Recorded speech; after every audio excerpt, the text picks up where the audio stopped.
Welcome back to Johar ma'am platform. आप सभी organisational development and change management पढ़ रहे हैं, बीकॉम, बीबीए, एमकॉम, एमबीए, या आप कोई सा भी सर्टिफिकेट कोर्स कर रहे हो। पेपर अगर ऑर्गेनाइजेशनल डेवलपमेंट है तो आप इस वीडियो को देख सकते हैं। पढ़ने का सबका अपना अपना एक तरीका होता है।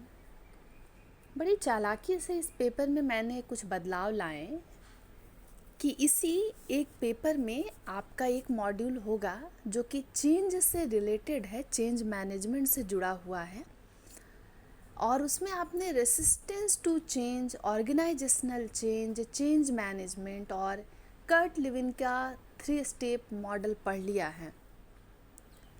मुझे लगा था कि आप लोग को बहुत हैरानी होगी कि क्यों नहीं मैंने मॉड्यूल 1 से इसको स्टार्ट किया है। तो जो लोग चेंज को समझ गए हैं, अगर आप वीडियोस को सुनेंगे, यहाँ पर इस चैनल पर आपको कंटेंट नहीं मिलेगा, लेकिन एक डीप इंसाइट मिल जाएगा, एक नज़रिया मिल जाएगा जिससे आप टॉपिक को डीपली सोच पाए। मास्टर लेवल पर आकर अगर आप डिग्री ले रहे हैं तो आपके अंदर सबसे पहले एक अवेयरनेस होना चाहिए कि हम जिस भी टॉपिक को पढ़ें उस पर हमारा खुद का भी एक व्यू पॉइंट, सोच विचार डेवलप हो पाए। नहीं तो 14 मार्क्स, 16 मार्क्स या 20 मार्क्स के क्वेश्चन को आप डील नहीं कर सकते। बिजनेस का अपना एक लैंग्वेज होता है और हमें जनरली उसी लैंग्वेज में आंसर को करना चाहिए। इसकी समझ हमें नहीं होती है। कुछ चीज़ों को होने में वक्त लगता है और ये भी वक्त का ही पार्ट है। इंसान धीरे धीरे करके मैच्योर हो जाता है। एक बात बताइए, डिग्री तो ले रहे हैं एमबीए की, बीबीए की, लेकिन इस पूरे के पूरे डिग्री में आपको 1-2 नहीं, बहुत सारे पेपर्स को पढ़ना पड़ता है।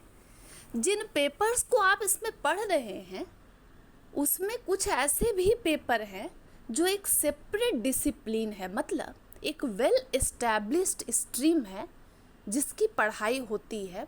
वो ट्रेडिशनल वे से चला आ रहा है, वो कन्वेंशनल डिग्रियां भी उस पर मिलती है। जैसे कि कॉमर्स एक वेल एस्टैब्लिश्ड स्ट्रीम है जिसमें एक बड़ा सा पार्ट मैनेजमेंट भी है, और जब आप कॉमर्स मैनेजमेंट पढ़ लेते हैं तब आपको पता चलता है कि कौन बड़ा है, कौन छोटा है, किसमें क्या खामियां हैं, किसमें क्या अच्छाई है, और किसको अभी थोड़ा सा और स्ट्रगल करना पड़ेगा।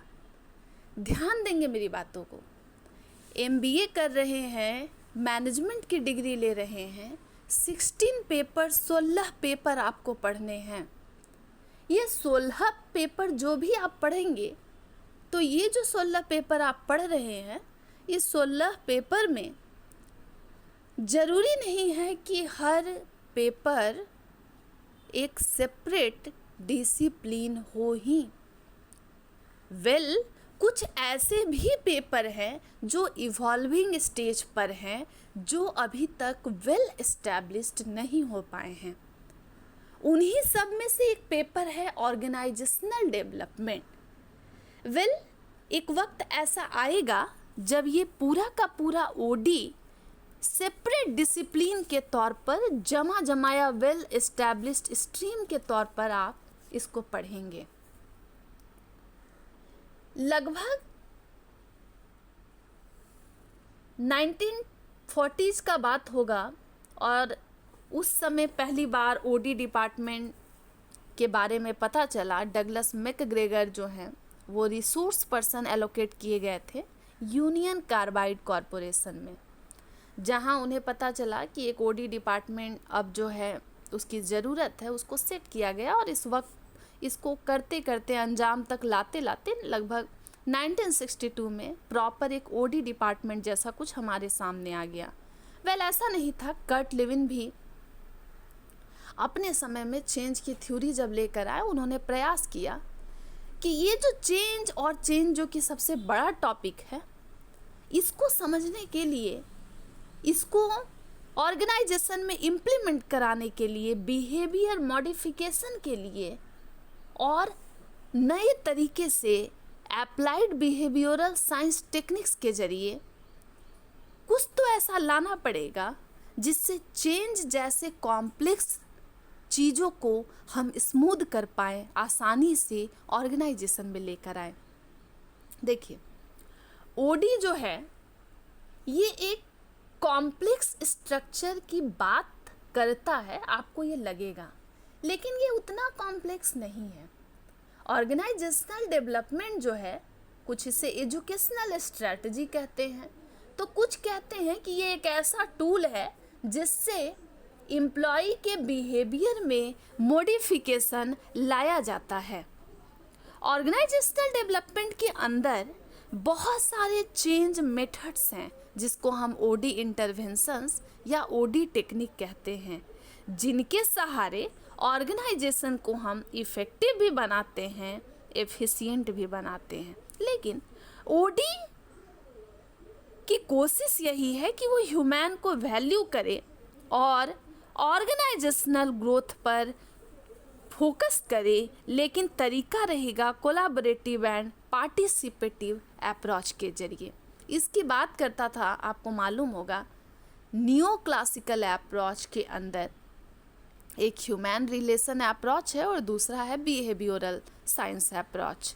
वो जो बिहेवियरल साइंस अप्रोच है जिसमें आपने मैस्लो की थ्योरी को पढ़ा, डगलस मैकग्रेगर को पढ़ा, ये सब कहीं ना कहीं इंटरलिंक्ड है। आज वापस रिपीट नहीं करूँगी, प्रीवियस वीडियोज़ को देख लेंगे, कनेक्शन समझ में आ जाएगा। मैंने सिलेबस के बीच के पार्ट को सबसे पहले इसलिए पढ़ा दिया ताकि ऑर्गेनाइजेशनल डेवलपमेंट का मॉड्यूल 1 आपको हार्ड न लगे, आसान लगे। ओडी एक सिंगल अप्रोच नहीं है, बल्कि इसमें कलेक्शन ऑफ टेक्निक हैं, टूल्स हैं, जिसके सहारे आप एम्प्लॉय के बिहेवियर को मॉडिफाई करेंगे। पर क्यों ज़रूरत पड़ रही है इसकी? ज़रूरत इसलिए पड़ रही है कि ऑर्गेनाइजेशन में चेंज की ज़रूरत है, बदलाव की ज़रूरत इसलिए है क्योंकि आए दिन बाज़ार में, इन्वायरमेंट में बहुत सारी तब्दीलियां आ रही हैं। सिर्फ टेक्नोलॉजी डेवलपमेंट की बात नहीं है, working condition, working pattern, quality of work life, बहुत चीज़ें बदल गई हैं। इतना ही नहीं, कई बार बदलाव की ज़रूरत इसलिए भी आती है क्योंकि कंटिन्यूअस अगर हम फेल कर रहे होते हैं, कंटिन्यूअस अगर कोई कंपनी लॉस में जा रही होती है, तो भी कंपनी टैक्टिक्स लाती है कि चीज़ों को बदलेंगे और नए तरीके से, नए सिरे से काम करेंगे। ओडी को बोला जाता है कि ये फील्ड ऑफ बिहेवियरल साइंस का पार्ट है। बिहेवियरल साइंस बना कैसे? तो बिहेवियरल साइंस बहुत सारे सब्जेक्ट से कुछ ना कुछ उसके टूल टेक्निक को बोरो करके बना, जिसमें साइकोलॉजी, सोशियोलॉजी, एंथ्रोपोलॉजी और भी कॉमर्स, मैनेजमेंट, बिजनेस से रिलेटेड पेपर्स हैं। उनके सहारे, उनके टूल टेक्निक की मदद को लेकर हम ओडी की स्टडी करते हैं और उसे हम कहते हैं बिहेवियरल साइंस अप्रोच, जिसका काम ही होता है कि एम्प्लॉय के बिहेवियर को मॉडिफाई करना। इसीलिए जो थ्योरी आप साइकोलॉजी में पढ़ेंगे वही थ्योरी ओडी में आपको मिल जाएगी, मैनेजमेंट में मिल जाएगी। जो चीज़ हम सोशियोलॉजी में पढ़ेंगे वही मैनेजमेंट वाले, साइकोलॉजी वाले सब पढ़ रहे हैं। इतना ही नहीं, एंथ्रोपोलॉजी में भी जो चीज़ें हम पढ़ेंगे वो आपको ओडी में उसके टूल टेक्निक मिल जाएंगे।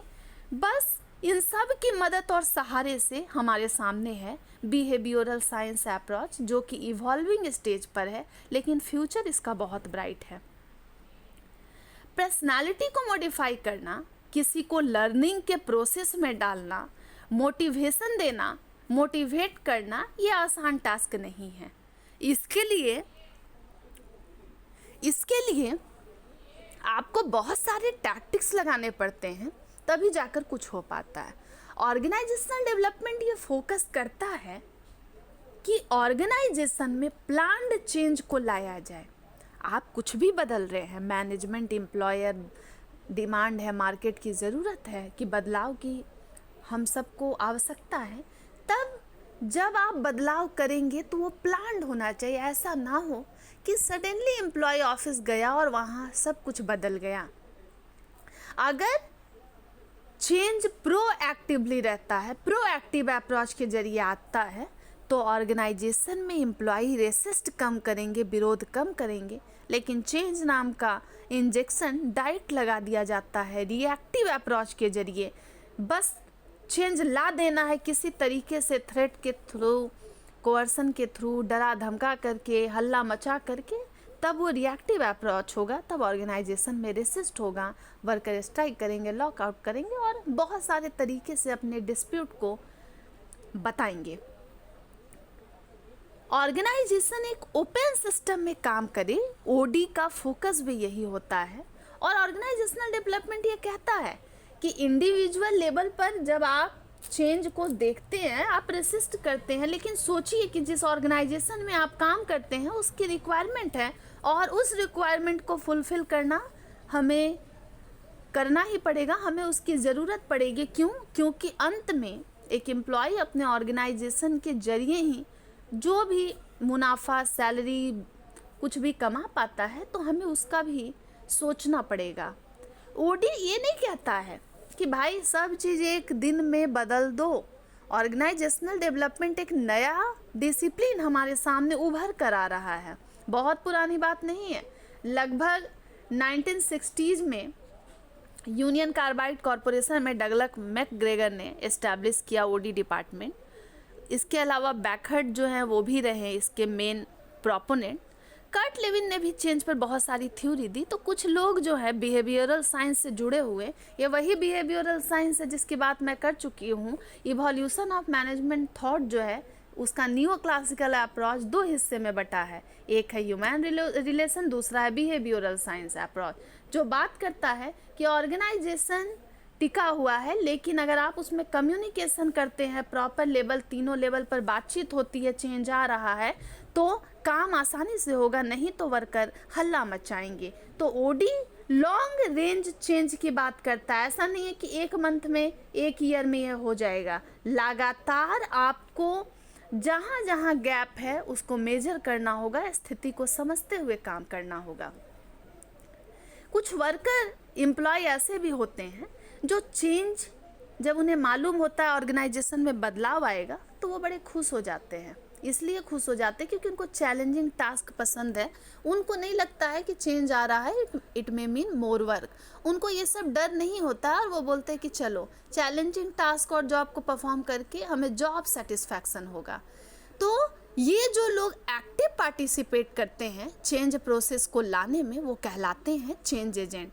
जनरली मैनेजर्स को चेंज एजेंट माना जाता है, लेकिन कुछ ऐसे एम्प्लॉय भी होते हैं जो भी एक्टिवली बोलते हैं कि हम है ना बॉस, हम संभाल लेंगे और हम भी बदलाव के साथ खुद को बदलेंगे, समय की मांग है तो हमें उसे आगे ले जाना चाहिए। इतना ही नहीं, ओडी कहता है कि भाई अकेले चलने से काम नहीं चलेगा, अब हम लोगों को इतने बड़े सदमा को झेलना है तो सब एक साथ आ जाओ, कोलैबोरेट करो, साथ में अगर एक साथ हैं तो मुसीबत कितनी भी बड़ी हो हम लोग सब निपट लेंगे। तो कोलैबोरेटिव मैनेजमेंट की बात करता है। इतना ही नहीं, ओडी के टूल्स एंड टेक्निक्स इतने एडवांस हैं कि वो रिसर्च की बात करता है। वो बात करता है एक्शन रिसर्च की, मतलब पहले ऑर्गेनाइजेशन के प्रॉब्लम को फाइंड करो और फिर प्रॉब्लम सॉल्विंग अप्रोच लाओ। पहले समस्याओं को एनालिसिस करो, उसके बाद रिजॉल्व करो, ताकि ऑर्गेनाइजेशन में कोई भी समस्या बनी नहीं रहे और सभी लोग चेंज के लिए हामी भर दें।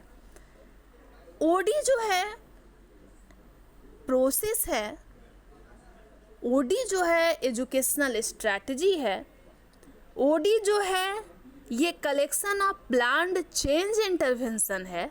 लेकिन ये बात करता है ह्यूमनिस्टिक व्यू ऑफ ऑर्गेनाइजेशन की, ह्यूमन व्यू की। ये कहता है कि भाई ऑर्गेनाइजेशन में मशीन को अलग करो, इंसान को अलग करो, इंसान को मशीन मत बनाओ। ह्यूमन का अपना एक इनफॉर्मल ग्रुप है, सोशल सर्कल है जिसके खातिर वर्कर काम कर रहा है, उसको सेटिस्फैक्शन मिलना चाहिए, तभी एम्प्लॉय टिके रहेंगे।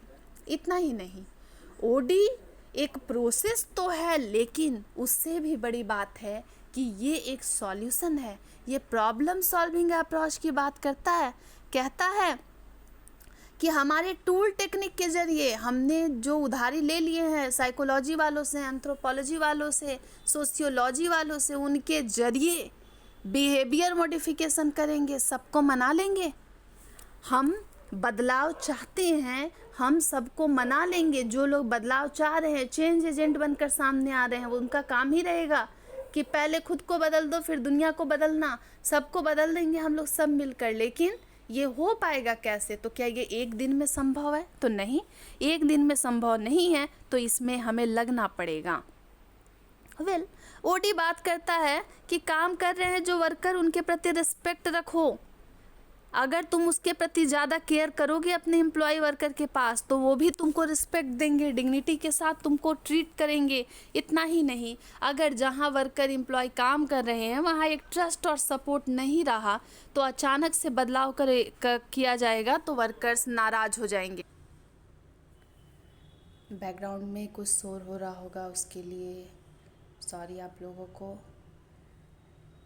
आपको दिख रहा होगा एक हिस्ट्री जो है यहाँ पर ओडी से रिलेटेड डाल रही हूँ, और जैसे साइड में लिखा है लेफ़्ट हैंड साइड में, change behaviour of employees through applied behavioural science techniques. आप एग्ज़ाम में इसको बॉक्स में करके लिख सकते हैं। इससे होगा क्या कि किसी भी टॉपिक को समझने के लिए हमें लंबे लंबे पैरा को लिखने की ज़रूरत नहीं है। पॉइंट वाइज आंसर हो, काम से काम लिखेंगे और काम से काम होकर काम करेंगे, इस बात का ध्यान करेंगे। ऑर्गेनाइजेशनल डेवलपमेंट, वैसे तो इसका कोई ख़ास डेफिनेशन नहीं है, लेकिन कुछ लोगों ने एफ़र्ट लगाया, जिसमें बेनिस, फ्रेंच, बेल, डेल एस बीच, ये कॉमन है। जितनी बातें मैं बोल चुकी हूँ बस सब उन लोगों ने एक्सप्लेन किया है और अपने अपने चश्मे से ऑर्गेनाइजेशनल डेवलपमेंट को देखा है। 2-4 डेफिनेशन, अगर क्वेश्चन 14 मार्क्स का है, 3 या 4 डेफिनेशन हमको ज़रूर लिखना चाहिए। और कॉमन डेफिनेशंस, डेल एस बीच जो है बहुत कॉमन ऑथर है, इनके व्यू पॉइंट को हम अक्सर मैनेजमेंट की स्टडी में या कॉमर्स के बिज़नेस की स्टडी में कंसीडर करते हैं। बातों को समझेंगे और उससे बहुत सारे मतलब छिपे हैं। इस वीडियो को देख रहे हैं, पहले के 2 वीडियोस को देखेंगे, बहुत लॉन्ग वे में, लॉन्ग तरीके से, लॉन्ग आंसर के लिए अप्रोच की हूँ लेक्चर्स को, वो आप लोगों के लिए है, ज़रूर पढ़ लेंगे। इन्हीं सब डेफिनेशन से कुछ फैक्टर्स जो है, कुछ बातें जो है वो सामने आई है कि ओडी जो है एक बहुत ब्रॉडर कॉन्सेप्ट है, जो सिर्फ ट्रेनिंग की बात नहीं करता है, ये डेवलपमेंट की भी बात करता है। और प्राइमरी ऑब्जेक्टिव है ऑर्गेनाइजेशनल डेवलपमेंट का कि पूरे के पूरे ऑर्गेनाइजेशन के नेचर को बदलना है। चेंज के लिए हम अडेप्ट कर पाएँ, उसके लिए हमको रेडी करना है। पहले बता चुकी हूँ, ओडी अपना एक सेपरेट डिसिप्लिन वो नहीं अब तक बन पाया है, कोशिश है, इवॉल्विंग स्टेज पर है, लेकिन इसने जो भी टूल टेक्निक लिए हैं वो बोरो किया है, उधार लिए हैं, मांगा है साइकोलॉजी सब्जेक्ट से, सोशियोलॉजी से, एंथ्रोपोलॉजी और एक्सेट्रा। ओडी कंटिन्यू जब इवॉल्व कोई भी स्ट्रीम होता है, कोई भी चीज़ लगातार सामने आता है, उसके फैक्ट फिगर सामने आते हैं, तो उसमें रिसर्च वर्क का बड़ा ज़रूरत होता है, रिसर्च में लोग लगे रहते हैं। तो ओडी बेसिकली रिसर्च पर बेस्ड है। अभी भी इसमें बहुत ऐसी बातें हैं जिसको ढूंढना बचा हुआ है, और जिस दिन वो ढूंढा जाएगा तब भी ये एक वेल एस्टैब्लिश्ड डिसिप्लिन के तौर पर हम लोगों के सामने आएगा। दूसरी बात, ऑर्गेनाइजेशनल को हमें इफ़ेक्टिव ये बनाना है, एफिशिएंट भी बनाना है। ये बात आप पढ़ते हैं ऑर्गेनाइजेशनल डेवलपमेंट में। अलग से 14 मार्क्स का क्वेश्चन आता है, difference between efficiency and effectiveness. Already lecture covered है, आप देख लेंगे। इतना ही नहीं, ऑर्गेनाइजेशन के जो क्लाइमेट है और जो कल्चर है, क्योंकि एक ऑर्गेनाइजेशन में सिर्फ एक बैकग्राउंड, एक रीजन, रेस, सेक्स का पर्सन काम नहीं करता है। अलग अलग कम्युनिटी के लोग होते हैं, अलग कास्ट वाले होते हैं, अलग क्रीड वाले होते हैं।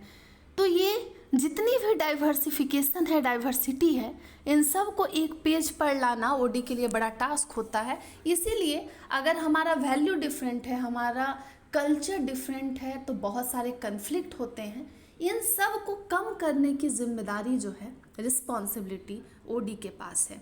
ओडी का कंसर्न ही है ऑर्गेनाइजेशन के कल्चर को, जो वर्कर्स एक दूसरे से इंटरेक्ट कर रहे हैं उनके बीच में लड़ाइयाँ कम हो और सभी एक सामान्य वर्कर की तरह काम कर पाएँ और चेंज के लिए रेडी रहें। ऑर्गेनाइजेशन जो सिर्फ एक डिपार्टमेंट या एक वर्कर से नहीं चलता है, ये एक होल ऑर्गेनाइजेशन होता है।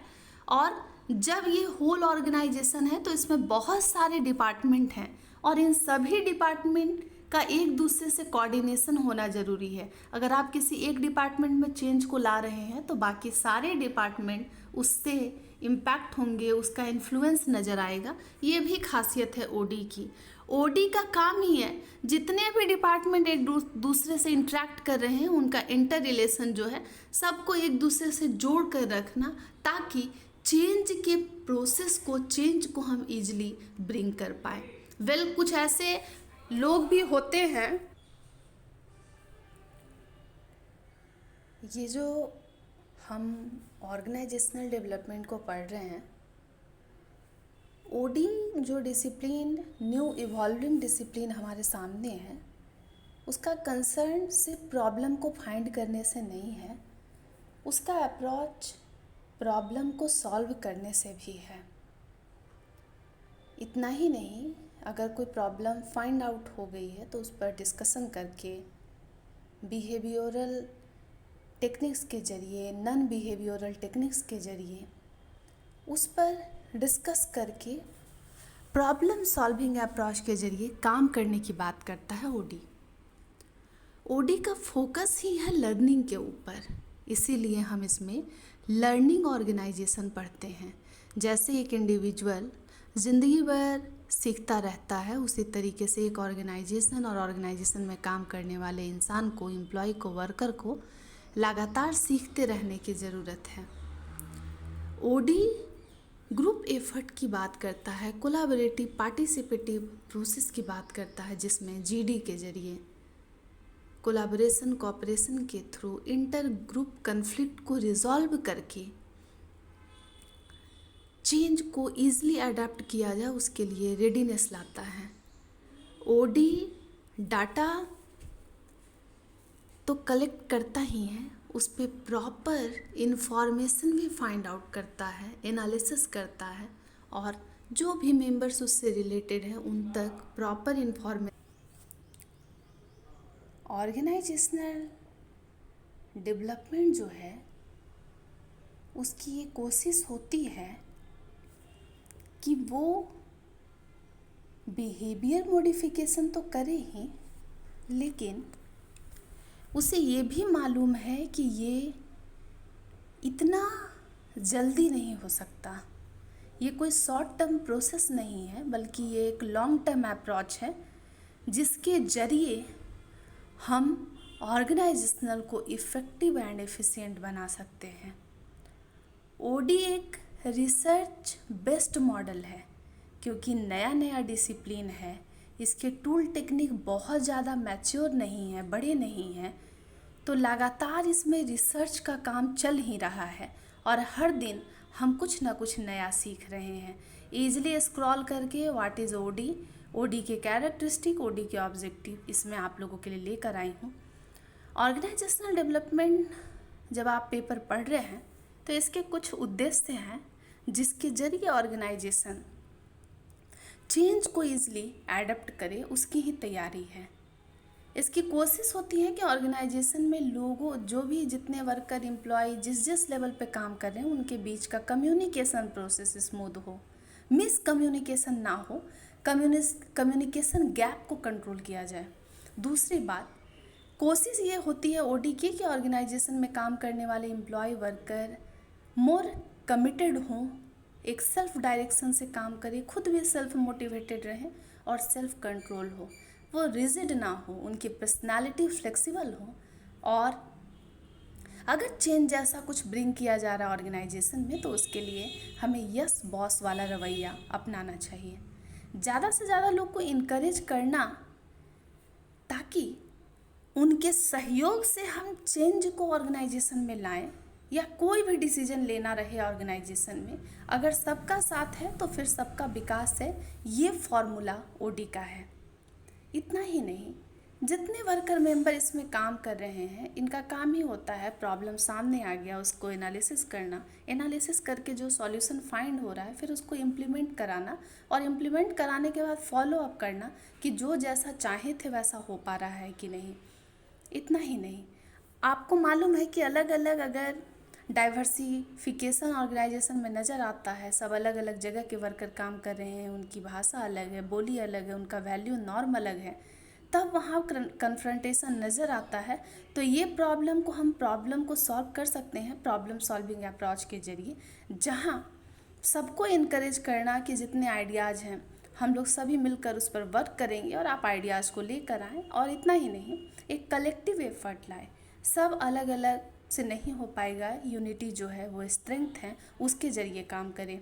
इतना ही नहीं, ओडी की कोशिश होती है कि जो पर्सनल हमारा एंथुजियाज़म है, जो हमारा पर्सनल मोरल है, जिसके ज़रिए हम काम करते हैं, वो भी सेटिस्फाइड रहे। और जॉब सेटिस्फैक्शन से जुड़े हुए कई टूल्स एंड टेक्निक्स ओडी उसकी भी बात करती है, जिसमें जॉब इनरिचमेंट, जॉब इनलार्जमेंट आपको पढ़ना ही है। इतना ही नहीं, ओडी की कोशिश है कि ऑर्गेनाइजेशन में हर लेवल पर वर्कर जो हैं एक दूसरे से जुड़े हैं, उनमें ट्रस्ट हो, सपोर्ट हो, और उसी ट्रस्ट और सपोर्ट के जरिए ही हम चेंज को लेकर आ पाएंगे। अगर एक दूसरे पे भरोसा नहीं है तो उस जगह पर लड़ाई झगड़े, डिस्प्यूट, डिसकंटेंटमेंट ज़्यादा से ज़्यादा नज़र आएंगे। इतना ही नहीं, जितनी भी समस्याएं हैं, प्रॉब्लम अगर हैं, तो उसके साथ हमारा प्रॉब्लम सॉल्विंग अप्रोच होना चाहिए। ऐसा ना हो कि प्रॉब्लम देखकर हम भाग जाएं, हमको उसके सामने एकदम बिल्कुल चट्टान की तरह, पत्थर की तरह स्टैंड करना चाहिए और उससे फाइट करना चाहिए। इतना ही नहीं, ये भी बात ओडी का फोकस रहता है कि हर लेवल ऑफ मैनेजमेंट में, चाहे आप इंडिविजुअली काम कर रहे हो या फिर आप ग्रुप टास्क को परफॉर्म कर रहे हैं, प्लानिंग के ज़रिए, एग्जीक्यूशन के ज़रिए सबके साथ से, सबके एफर्ट से काम करें। नहीं तो हम ऑर्गेनाइजेशन के चेंज प्रोसेस को नहीं ला पाएंगे। पेपर ही है organisational development and change management. जो चेंज हो रहा है वो कहीं ना कहीं कॉम्प्लेक्स है, उसके लिए हमें चेंज को मैनेज करना सीखना पड़ेगा। पूरी की पूरी ओडीएसी की बात करती है। वीडियो लॉन्ग हो रहा है, आज के लिए इतना ही।